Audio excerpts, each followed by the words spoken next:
Hello again, everybody. It is a beautiful day for a podcast. Holy cow. So a song was playing on my AirPods today, and it just motivated me to start thinking about baseball. It was a song from the boys from Stanley, Idaho, this band that I listened to when I lived in Texas, Reckless Kelly. And I felt like this song was just singing to me. It said, in the joy of the new season, we'd ride our bikes for miles to a vacant lot on Maple Street, toss the bat, choose up sides, all summer long from dusk till dawn. As the jerseys fade one by one, the babes would come and go. But I played every inning from the sandlot to the show. On the field that echoes life, a boy's game played by men. Sometimes it knocks you down, but you get back up again. Take the ball, kid. Let's touch them all. And just like that, Jack, I never look back. I got a one-way ticket to Cooperstown. My ticket's punched to Cooperstown. So listeners, if you're thinking, wait, the Southern Hang Boys are going to spend an entire podcast talking baseball, well, you'd be right. Now, you might think, well, wait a minute, baseball, not everybody's, big baseball fans these days. That might be hard to do. Well, as Jimmy told Dottie in A League of Their Own, it's supposed to be hard. If it wasn't hard, everybody would do it. The hard is what makes it great. So let's make it great, fellas. So Lieutenant Daniel Caffey, grab your bat. I know you think better with your bat. Listeners, get your peanuts and your Cracker Jacks. Fellas, let's grab our mitts and have a catch. This is Southern Hang. Ooh, kudos. I'm ready. Yeah, well, what I thought we'd do, guys, it's spring, and spring means baseball, and that's really what brought us back together. We were all hung out in college quite a bit, and this annual trip that we went on with baseball and going to see different places, what really brought us back together and motivated us to do this podcast. So what I thought we'd do is maybe start off by sharing some stories about baseball, whether it's us playing as a kid, maybe our kids playing the game.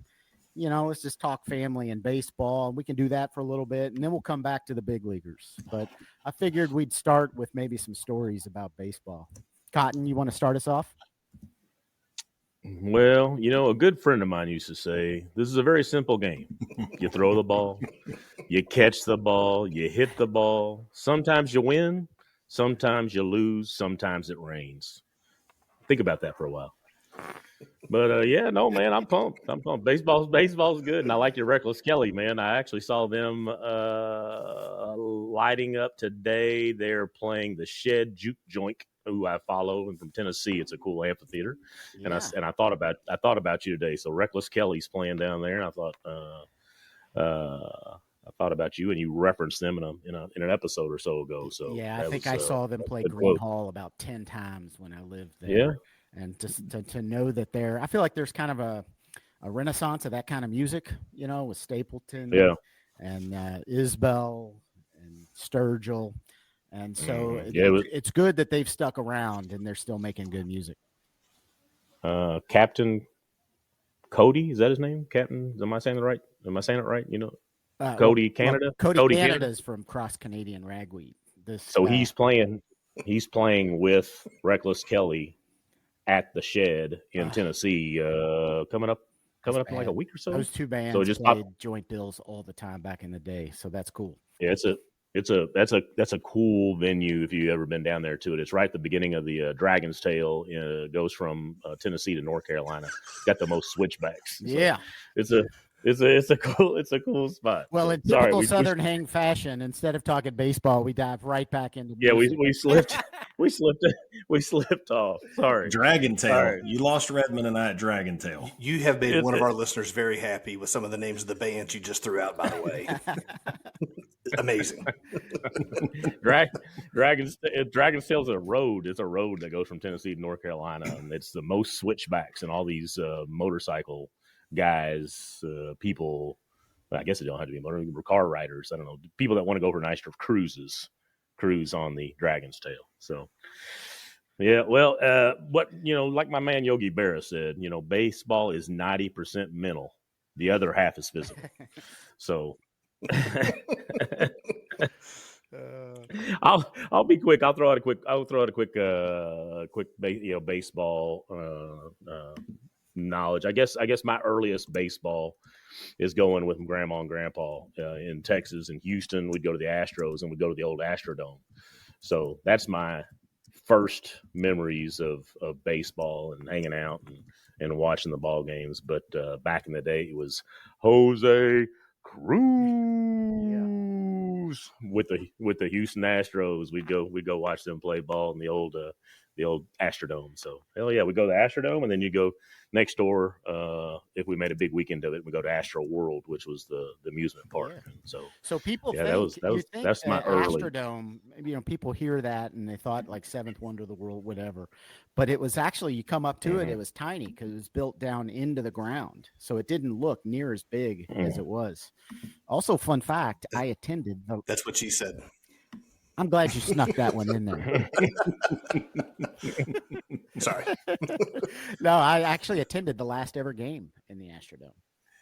It was Oh, a really? playoff game, actually against the Braves. I think it was the famous Walt Weiss game where he made like a big play to end the game or something. But yeah, what about you, Sherms? So I grew up playing baseball. Played at kind of a neighborhood little league, Germantown, which is also the shout neighborhood I grew up in. out Steve Brown, Mayor of Germantown. legend in Germantown, Steve Brown. He is. My dad, and he's still involved. He's been coaching 50. This will be his 51st year of coaching baseball. Just giving back, volunteering down there. He's held a lot of different positions, but we grew up here. In Louisville, we didn't have a major league team, right? We had the Redbirds, so we grew up kind of Cardinals fans because the Redbirds feed into the Cardinals system at that time. Now the bats feeding into the Reds, but mostly it was watching TV, right? I mean, that's where you got to see most of the games. We would go over to the Redbirds games and actually sneak in. I didn't live too far. I could walk over and go in about the third inning, and nobody was there. You just walk right in.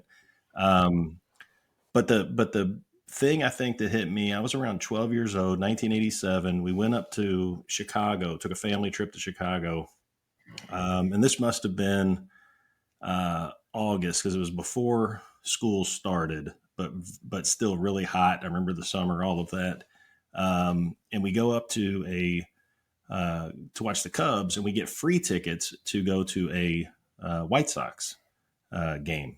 We go over, we're there. There's like 3,000 people. Bobby Thigpen is in the bullpen, and that's what I remember. It's just a rookie. Anyway, we go down, and we end up talking to this guy. My dad's sitting behind us. Me and my brother are sitting right at the bullpen, and this older guy comes out, starts talking to us. It's Carlton Fisk. So we spend Pudge. We spend the original two Pudge. innings. Yeah, we spend 2 innings just kicking it with Pudge. And my dad hears him finally say, we're talking to him, and it's kind of over the railing. You can't really tell who we're talking to. And he says something about playing in Louisville in 1972. And I think my dad turned into a 12-year-old at that point, just basically pushed us out of the way, flying over, because he knew who it was at that point. He didn't need to know anything else. But we ended up talking to him for, I think, by the end of he went in my mind, he went in the 7th inning and, hit a double that won the game. I don't know if that's accurate or not, but it's the way I remember the story. And again, they were playing the Red Sox. It was the game didn't matter. Like I said, 3,000 people were there, but it was amazing. And we became, my brother and dad are still huge White Sox fans. I'm a White Sox fan. But then I moved to LA and became a Dodgers fan when I was out there because I got free tickets all the time, and Dodger Stadium's amazing. So Dodger dogs, man. We got to get you on the north side of Chicago. White Sox. South side, buddy. Way more fun. I thought we were boys. White? No, we're not. Last season it wasn't for the White Sox. They had a rough year last year. So I haven't paid attention to them this year, but they were rough last year. Almost every season's been rough. Yeah. I feel like I attended a game a White Sox game, and I wore an enemy jersey. I wore an Astros jersey, and I think I had my life threatened like 5 times. That's outside, buddy. That's not the friendly confines. Oh man, Hey, that's great. Good story, man. Talking about your dad, man, I think you and I have probably been to at least 2 or 3 postseason Louisville baseball games, the University of Louisville one, and at least 2 or 3 times we're standing there and people just like ran up to your dad, giving him hugs and like, you were my coach in 3rd grade, man, I loved you, and like blown away that they got to run into legendary Steve Brown. So man, I love that. And then I love seeing him still post on social media. He's always talking about Germantown parade or coaching whatever team and all that stuff. So I love that he's still tied into that. However many years now that your dad's been doing that, it's pretty badass. Yeah, they just had the parade a couple days ago, and he was hitting me up, just who all was coming over, and the parade route changes every once in a while. They have to redo that and get it all ready. It's an amazing thing just for the kids and kind of watch. What age group do they go up to now at Germantown? 15, I believe. They do. Yeah, okay. I've got a 11-year-old, so we're not there. But anyway, he's not a big baseball guy anyway, which is I think killing my dad. But it is. I think there's find our way. I know that at least I mean when we were kids, like we all played baseball, but like I know both my boys, there was not enough pace for them to like get interested. Like they're out in the outfield kicking, dirt piles and kicking the grass, and they're like, Dad, dude, can we play something that we get to do something? Like they were like, so and not until they get a little it skill. Requires an like, attention span. I catch on, but right, and the attention span of young folks these days is not, I guess, ours. So it's but I love this. Still my favorite sport, but it's a little different. I don't know. I guess you would know Neil better than most. I guess if the popularity for youth is just as big as it was when we were kids, or not, or well, it's just changed, right? I love to hear the stories of rec ball in Germantown, but so much of all sports, but baseball especially, has moved to once the kids turn 7, 8 years old, they're playing quote travel ball. That doesn't mean that they're traveling, but it means that they're not really playing part of a rec team anymore. And the kids get ate up with it. I mean, they play some good, and that's some of the best memories that I've had. I coached my son from the time that he was 8 to the time that he was 14. It was in the Vipers organization, which is at the time it's moved on now, but it was a big youth travel baseball organization. And sometimes travel gets a bad name, but for me and what I got to experience as a coach, and then coaching my son, there was nothing like it, because kids that invest time and work hard at something, it builds character. Both in baseball is such a game of failure, so it's like having the resiliency and the work ethic to build to it. When it finally clicks and good things happen, like there's nothing like it in life when a kid that's been struggling a little bit and works hard and gets a base knock or does something good in a ball game. Like to me, it translates beyond the field. It's awesome. And the relationships that I built coaching those, from 8, that was 6, 7 years. It's awesome. I think I mentioned in previous episodes, my son plays high school ball now. And so when I go to his games, I know most of the kids that were playing, and the parents come up to me and, hey, coach, how you doing? And I'm able to follow those kids. It's been awesome just to see those relationships continue. The travel ball is interesting, right? Like when we were growing up, you played rec league and you played for your school, right? But because of travel, the schools can't field a team anymore. Well, middle school ball, I didn't even play middle school baseball. We didn't have a middle school team, and middle school is such a weird age for baseball because like sixth graders and eighth graders are playing on different size fields or different size kids. It's totally different. So it's hard to put a team of mixing those together.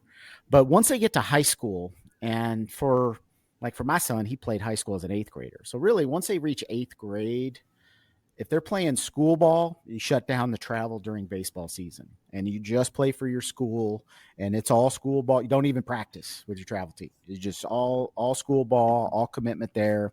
And then when that season ends, that's when you start your travel season and you play into the summer. So that helps.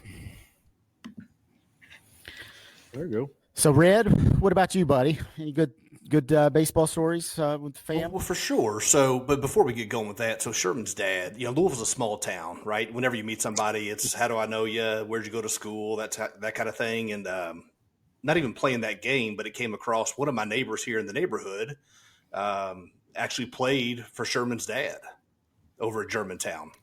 So we were connecting those dots, which is pretty cool. But as a kid, like Sherman said, the Redbirds, and when we were young, we probably went on, at the time it was probably quarter night or maybe dime night, I don't know, hot dogs and nachos. I thought it was amazing. And they had some amazing players, right, that came through that league.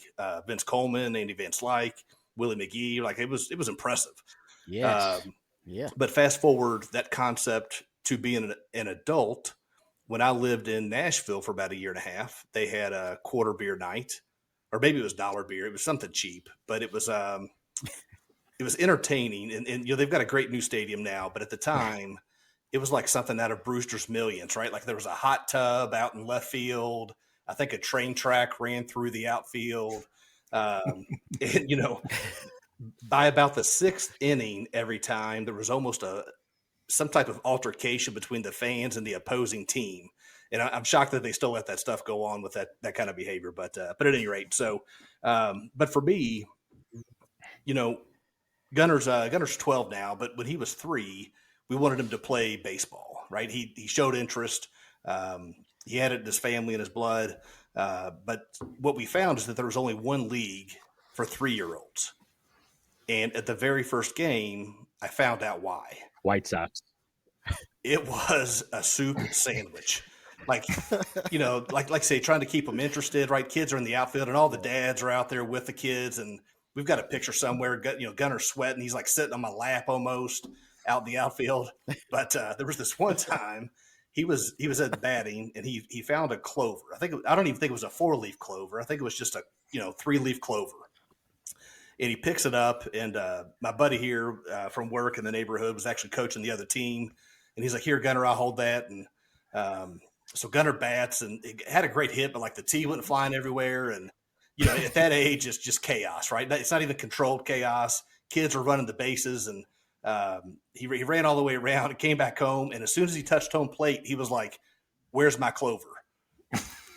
and my buddy Patrick, he was like, he had dropped it in all the chaos, and he reached over and picked it up and said, "Here you go, buddy." And Gunner looks at it and goes, "Nope, that ain't it." That ain't it. Wrong one again. Oh my God. You talk about 3-year-old baseball. I remember coaching back then, and this kid showed up to our first game, and he was wearing like his Superman Halloween costume, the one with like the muscles, the fake plastic muscles. And, and so he wanted to wear that with his jersey over it. And so he did.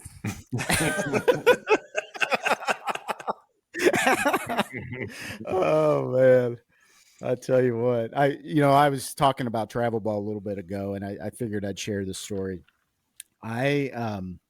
So once my kids got older, when they get older in travel, they do start actually taking some trips, and we would usually take a trip down to Florida. And, I mentioned we had a tight group of families. We would actually go to like Panama City, and everybody would get condos together, and the boys would go play ball, and then all the families would hang out. We had a really good time.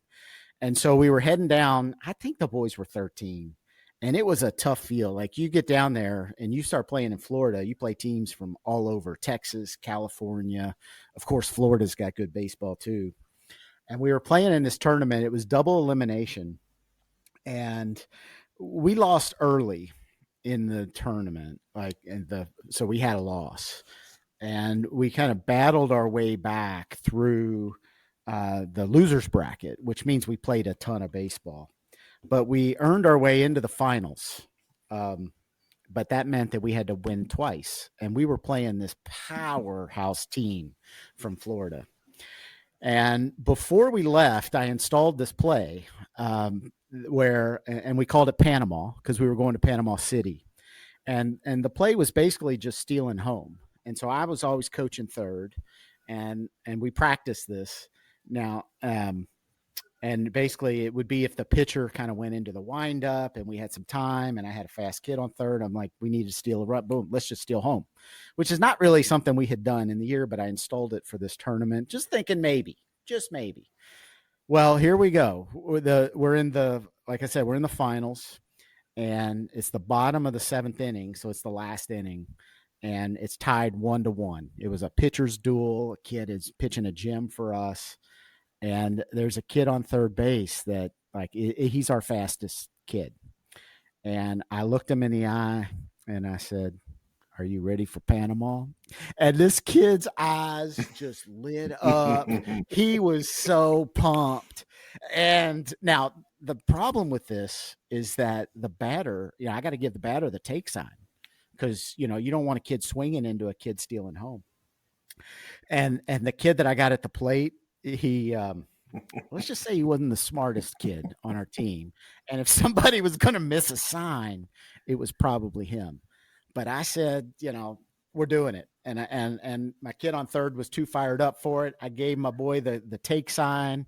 The pitcher goes in the windup, and this kid just flies down and slides in safe. He steals home. We win the game, and it was one of the most exciting moments in travel baseball history in all travel teams ever. I think in history, that's the part that I like. Oh, yeah. Yeah. No, I just, I love coaching, and that's part of the stuff that's great. That, all those kids involved, I still see all the time out on the field, and we always talk about that moment. Do you reference when you see him? Do you just look at him and say, Panama? That's right, Yeah. man. And he Awesome. gets his big grin on his face. It was really cool because it was the best team that we ever beat in any type of when I was ever coach. They were, and then to kill the drama of the story, we go on and then we had to play them again, and they run ruled us because they were that good. But we will always have that moment of Panama. Always have Panama. That's right. You don't have to tell the story, Neil. You don't have to explain game 2. You just end the story right there. That he stole home, and it's you end it. Everybody thinks that you won. No big deal. Well, Mixmaster Craig, when we're editing this episode, let's edit out Right. that part. Take that part out. Yeah. I heard, man. And Panama. And Coach, what was your how long was your playing career before you hung it up? I just played through high school. So through high school? Yeah. Yeah, and then I know that we played, have all the intramurals we all played together, at U of L and Teak. So beer league softball, man. Yeah. That's a thing that's also kind of gone. Is that a thing still? Because I don't hear everybody played ball when we came out of because we're school over 50. We're not playing anymore, Craig. Yeah, but I don't even hear nobody do it. I don't even drive by. Used to drive by fields. And everybody was playing. You drive by the fields now; they all seem like they're empty. Are people still playing? Is that a thing? People do that? They still play softball? That's pickleball. As much as pickleball we did back now. when we played? Yeah, it's just pickleball. This is true. Yeah. Well, I don't mean for our age group. I mean people. I still play a little softball. 20-year-old I play softball. I still play softball to this day, and I do think young guys still play. They still do the thing, but yeah, I play a little softball. I see my bag up in my attic. I see my bag up in the attic every once in a while, but that's about it. Maybe what we need to do is we need to gather up some listeners, and the 4 of us, and we'll put a team in Southeast Christian. We'll play a little church softball. Nope. I'm coaching the bases. Not gonna happen. It is not easy on the hamstrings. I'll tell you that. No. Yeah, my warm up level takes every bit of 45 minutes for I'm gonna like, okay, we're ready to run now. Yeah, speaking of beer league softball, right? We used to play over there at the Elks, and Yes. our buddy Snellen, right? Like, warming up with him, he would just try to beam it as fast as he could at you, and inevitably in the first play of the game, he would throw the ball as hard as he could back into the infield, right? Like, there's not even a play at second, there's not a play at third, and I'm like, what are you doing? He's like, you got to let them know that you got a cannon. And then he would pause for a second and be like, I can't feel my arm anymore, so I hope they don't try to run. Yeah. Got to flex on them when you can. Oh, man. Yeah, that's true. Well, that was fun. That was fun walking through some of those family memories. Cotton, what you got? Well, and I hate to talk about, my prowess, but, I am a two-time AB Top Tops Booyah Boys. We won the AB Top Tops wiffle ball tournament twice. Shout out to Tom Potts, EP Tom Potts. He's out there somewhere. We won the wiffle ball tournament back-to-back seasons. The Booyah Boys, me, Clark, Robbie. That tournament and was Davey. no joke. And so that tournament was a lot of fun, man. That was a lot of fun. That was all day wiffle ball, four-man teams, man. That was a great tournament. And very competitive. Very competitive. Kudos to our boy, right? Like, he was measuring the field dimensions, right? Like, Absolutely. He was out there trying to cut the grass. But what I found was interesting, if my memory's correct, I feel like he used to change the rules every year so that his team would have a better chance to win. Does anybody else recall that? Or is that just me? Let's go with it. All right. That sounds right. I'm down with that story. Yeah. No, that was a blast of tournament. And there was a lot of good ball players because all those boys played high school and or some form of college ball, or not college ball, but like, rec league softball and all that. So you had a bunch of decent athletes back then. Well, and if I remember right, like, there was we weren't lobbing the ball in. Like, it's a full fastball, curveball, like, and those wiffle balls move, man. That's not easy to hit. I have a memory of that tournament. Scott Crabtree, you guys remember him? Mm-hmm. Sure. That was, I think that was my introduction to him. I didn't know him well. We've been on some golf trips since then. Great dude.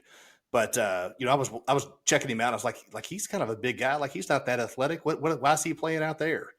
And somebody hit a ball, and Tree just ran like a scalded dog, jumped up sideways, like 6 feet in the air sideways, caught the ball over the fence. Like, he went over the fence like it was no big deal, and just came back. And I was like, holy shit, this guy he can move. Look at this guy. Yeah, he was like a gazelle. Cotton, were you doing that type of move too? If you're on the winning team, surely two times things like that are happening. 2 times. I was 2 times. We were back. The Booyah Boys were back to back AB Top Tops winners. Back to back 2 times. I have that's right. I have a T-shirt somewhere. No, I'm the leadoff. I'm the leadoff hitter, man. I'm a consistent single. Get on base and let Robbie and Davey, bring me home. So at least back then it was. I know when y'all look at me now, y'all think speed. And that's exactly what I was fast. Single. So my participation in that, I think we did okay, but I was on the El Wapos. The El Wapos. El from, Wapos. The El Wapos. From the Three Amigos. Yeah. Yeah. And everybody in their life must face your El Wapo. And in your case, El Wapo is your El Wapo.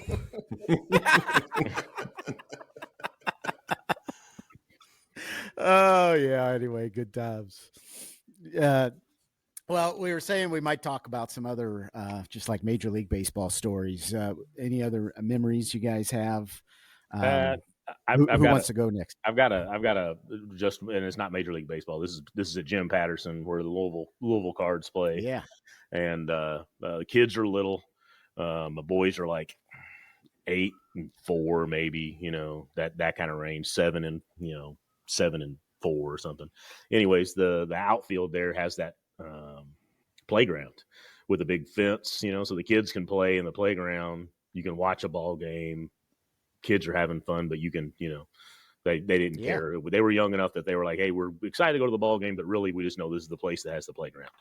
So that's right. It's cool early season. I'm wearing a white U of L pullover. It's still chilly, and I'm sitting like left center. The boys are on the playground. I'm watching the game, but Cards are up like 6-2, 7-2. It's being handled about seventh inning. And I'm by myself watching the boys, so I just turn around and keep watching them every once in a while, just making sure they're doing okay. And then there's another group of dads to my right, about 15 feet away, about 5 of them, doing the same thing. They've got kids, but there's a group, and I'm solo. And but it's, the game's well enough in hand that I'm not totally zoned into what's going on.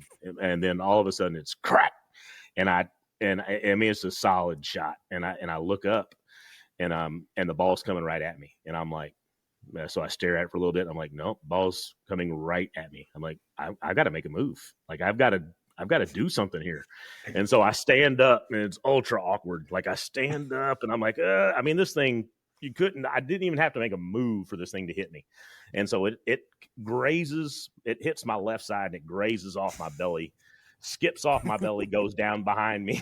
The kids all run down the hill behind me. They pick up the ball, and I look down, and the ball's like made like this streak across my white U of L pullover. It's left a mark, and I'm like, I mean, it was the worst attempt at trying to catch a home run ball ever, and I'm not the worst. Yeah. So then the best part is I turn and I look over at the other dads that are all sitting there, and they all look at me, and they all just like shake their head. They're like, pitiful, like, come on, man. And I'm like, oh. Yeah, so it was a bad attempt, but there's a few others.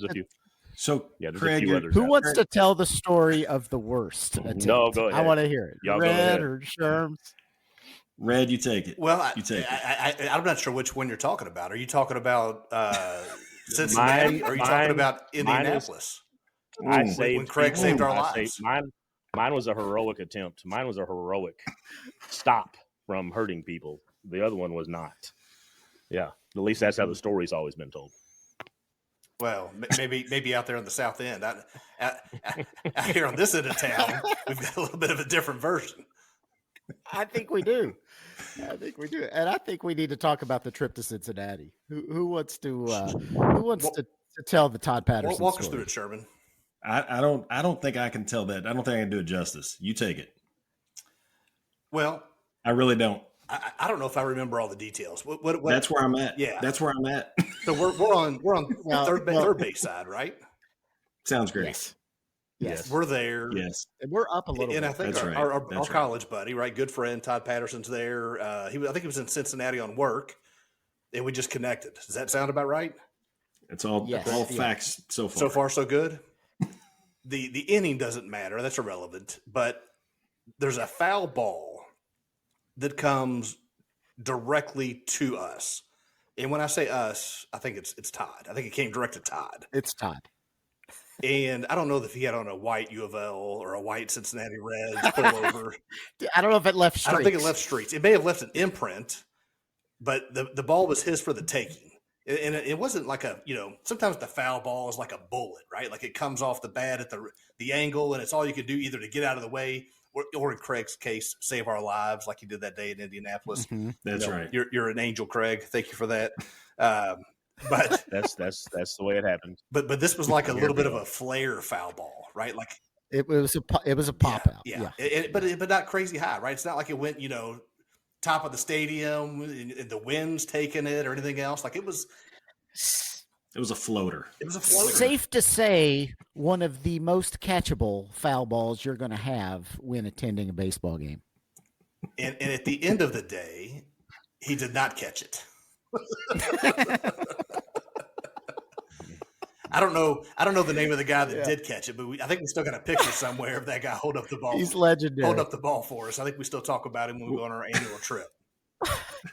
I think the annual repost of that picture at the beginning of the baseball season is what drove Patterson off of social media. I think that's what finally broke the straw. He's like, I can't take it anymore. I'm not staying on here so I can watch these these guys repost that picture every year at the beginning. And then of course the legendary caption that goes with it every year. Nice catch, Patty.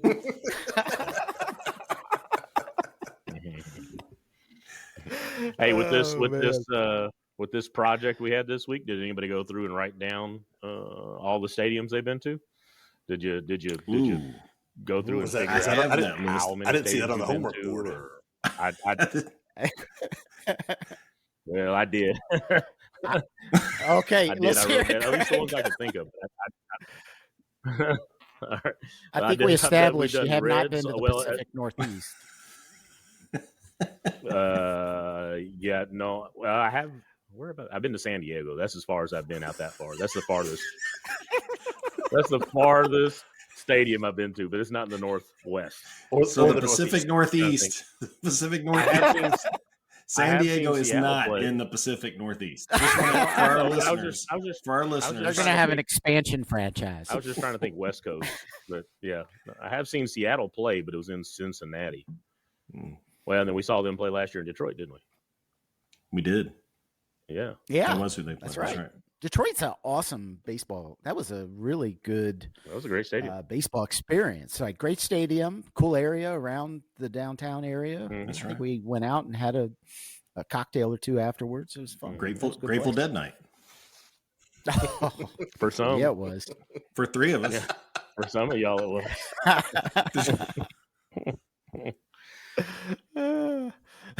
For three of us.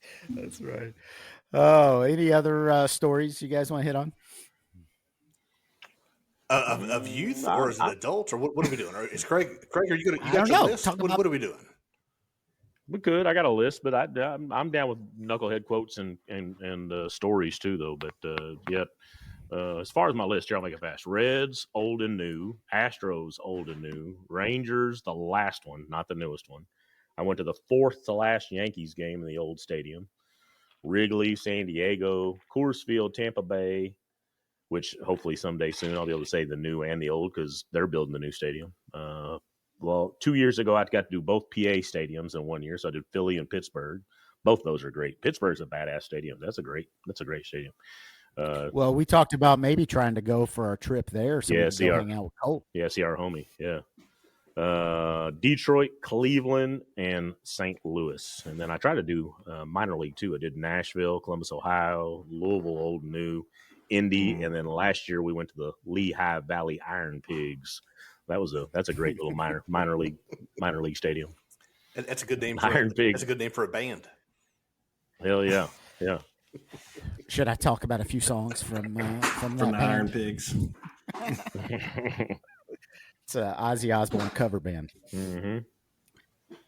I like it. I was for me. I was I didn't list out all the stadiums I've been to, but I have this memory of watching baseball. It was actually with my family. We were on vacation, and I remember this was 2005. It was the National League Divisional Series. It was the Astros versus the Braves, and it was an 18-inning game. And the Astros at the time were the Killer Bees. They had Bagwell, they had Biggio, they had Berkman. That's right. They had the Killer Bees. But when the 18th inning rolled around, it was another bee. You were at that game? Up to the plate. No, I wasn't at that game. I was watching this game from the Bahamas. I remember because it's such a memorable game. Hell yeah! I remember where I was at watching the game. So the guy that stepped up to the plate is a local guy. He went to St. X, played baseball at University of Tennessee, none other than Chris Burke, who is now actually my son's hitting coach. So I've gotten to know Chris a little bit, and he's a great guy and a great ambassador of baseball in the city of Louisville. He works for ESPN. He's on most of the games. Like if you're watching college baseball, World Series. He's on the call. Yeah. So anyway, I just wanted to do a little shout out to Chris and just tell that story because I'm an Astros fan and I remember that memorable home run. and bring it back to some local ties. Hell yeah! I remember where I was at watching that ball game. This because our family, my Tony Lee, the little sister, Tammy's little sister, was in their wedding and has ties to Burt. So we followed him pretty hard, and then also being an Astros fan, we were at our first house and we were watching that ball game. And when he hit that walk-off home run, that was incredible.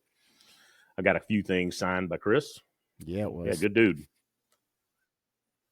And Davey Wills, who was on the Booyah Boys, played ball with him and tells me that he was faster than him in high school. So that's what he said. He is faster than him when they played ball. Davey's a hell of an athlete. That boy could play some baseball. So yeah, cool. It's awesome. Like you said though, Craig, when we look at you, we think speed. Like how do you hold up? You hold your own? Not no more, buddy. We used to play baseball we used to play wiffle ball in the basement of the old lake house that they had, and my game has always been more mental. It doesn't take me a whole long. I can break somebody down and have them being pissed off at me real fast, and that gets them out of their game. So my mouth runs faster than my feet do. So yeah. Yeah, good stuff. I feel like as an adult, my two favorite memories, and one of them's a full season. So, like right after school, I moved over to St. Louis, and it just happened to be the time when Sammy Sosa and Mark McGwire, they were all jacked up on Mountain Dew or performance enhancing drugs, whatever you want to call it. We'll call it Mountain Dew. But it was the home run. Maris, right? Trying to get to 61. And it was super exciting. Got to see him hit a couple there in the St. Louis ballpark. It was the old ballpark before they built the new one. So that was just from a season perspective, it was pretty awesome. But the other one is, I want to say it was 2016. I mean, the years are all running together. But when the Cubs finally won the World Series, I mean, it was the first time I felt like I had actually a tie, and I don't really have a tie, but a connection to a professional sports team that I had a vested interest in and watching. And, we'd have to get Gunnar down to bed, and, I'm in there reading his lullabies and make sure he's getting to sleep, and can't wait to get out here to watch the tape delay kind of thing. And that final game, I think it was a rain delay for a little bit, and they came back and they won. And I just – running around the living room by myself, trying not to make any noise, but it was a pretty special night. That's awesome. Yeah, it was. That's cool. After your early stories, I'm just glad that we got something a little more modern. Earlier, it was back in my day, we had nickel sodas, and we we had to take the wagon to the ballpark, and I looked in through the fence with a knot in the hole, and yeah, I got 35 cents. I can get a ticket and a popcorn and a hot dog. Yeah, you can't do that anymore, fellas. You got to start at the beginning and work your way up to the end. You and Shoeless Joe. That's right. I'm just glad we got this. Three Finger Brown. Well, fellas, I think this is a pretty good. It's been a good, tight walk through memory lane, talking baseball and everything else. I mean, baseball, I think, is the greatest game in the world, and it's been an honor to talk about it with you guys for the last 45 minutes. So anybody have any parting shots before we say farewell? Let's play two. If we could do it quick, like what's your favorite stadium? I know, Craig, you've got a laundry list of the ones you've been to, but what's everybody's favorite stadium real quick? Minute Maid Park in Houston. Oh, no, is it Minute Maid anymore? They change the names all the time. But I'll tell you, what's awesome is sitting on the first base line at an Astros game when the roof's open because it overlooks the skyline. It's a gorgeous view, and it's great baseball. I'm going to go with Fenway. Being in Fenway, the Green Monster, when you're back in the concession area and everything's just so low because they weren't worried about anything of how anything's built back in the day. I don't know how old that stadium is, but it's just remarkable. You just feel like you're step back in time. It's amazing. Just don't buy an obstructive view seat. That is a fact because there are posts all throughout the stadium that you're not going to see, a third of the field. Yeah, I think that's my choice too, Sherm, is Fenway, right? Like Wrigley is awesome, but I feel like I've been there enough that it's probably not as special, but Fenway is just something magical about walking in the doors. Yep. Yeah, I'm an Astros guy also, and that stadium is amazing. But I went to Pittsburgh 2 seasons ago, and that stadium's amazing. It's beautiful. You're looking right at Three Rivers. You got the outfield. You're looking at the river. You got the downtown setting in the background. That's a killer stadium. So I'm gonna go. I'm gonna go Pittsburgh. That was a cool drive in. That's a cool drive, cool area. I'll have to see it when we get up and visit with Colt. Yeah. All right. Well, let's make that happen, fellas. That's where I want to go. That's it. I think that'll be awesome. Let's do it. All right. Well, let's, it's baseball time. Let's bring in the closer, like Houston Astros spirit. Let's bring in Billy Wagner. He just struck out the side. This ball game's over, fellas. Hell let's yeah. take us out of here. All right, boys. Awesome. Have a great week, fellas. Great catching up. Later, guys.